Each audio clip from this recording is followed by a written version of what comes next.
So now we're going to add the bobbin thread to the sewing machine. Now let me give you a little bit of a tip.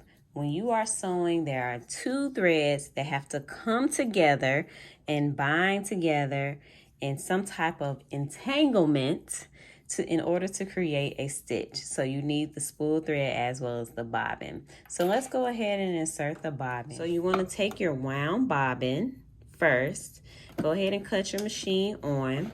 You're going to remove the bobbin case as such and put it to the side. Okay, first things first is you're going to take your bobbin here, and there's usually a guide that will show you which way to insert the bobbin. So this guide states to make sure that the bobbin is coming off the left side of the machine. Okay, so we're going to insert the bobbin into the bobbin case.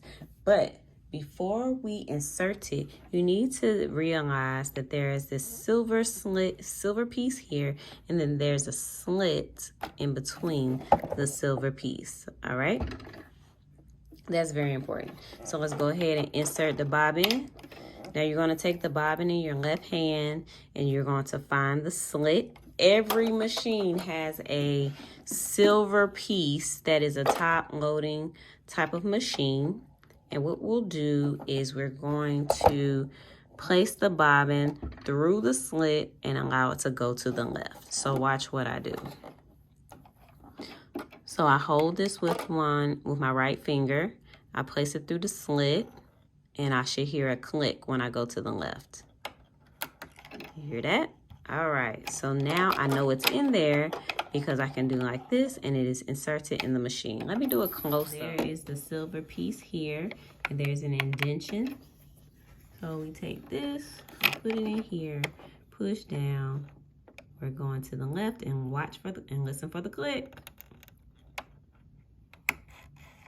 Oh yeah, okay, spinning like a record, haha. All right, so it's in there, and now we are ready to move to the next step.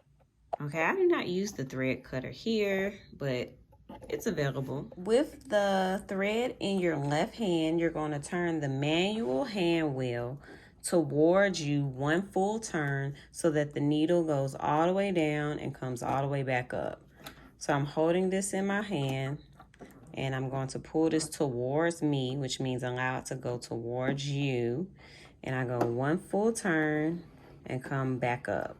Let's try that again. Just in case you didn't see what was happening, as I turn the hand wheel with this in my left hand, and I go one full rotation and come back up, you see that the thread is rolling around and it's going to catch the bobbin thread. So I'm coming all the way to the up position, and you see that there's a loop that has formed, which is the bobbin thread, okay?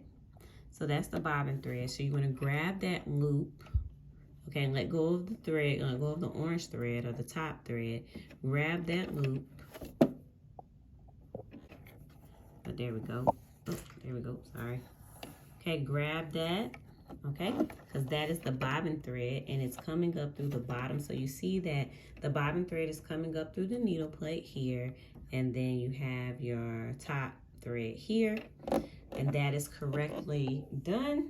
You're going to put everything through the feet of the toes of the presser lever. The black thread or the bobbin thread will not go through the toes, but we just want everything to go to the back. But the top thread has to go through the toes of the presser foot lever, and everything goes to the back like that. We put our bobbin case back on. And congratulations, you are ready to start sewing your first stitch.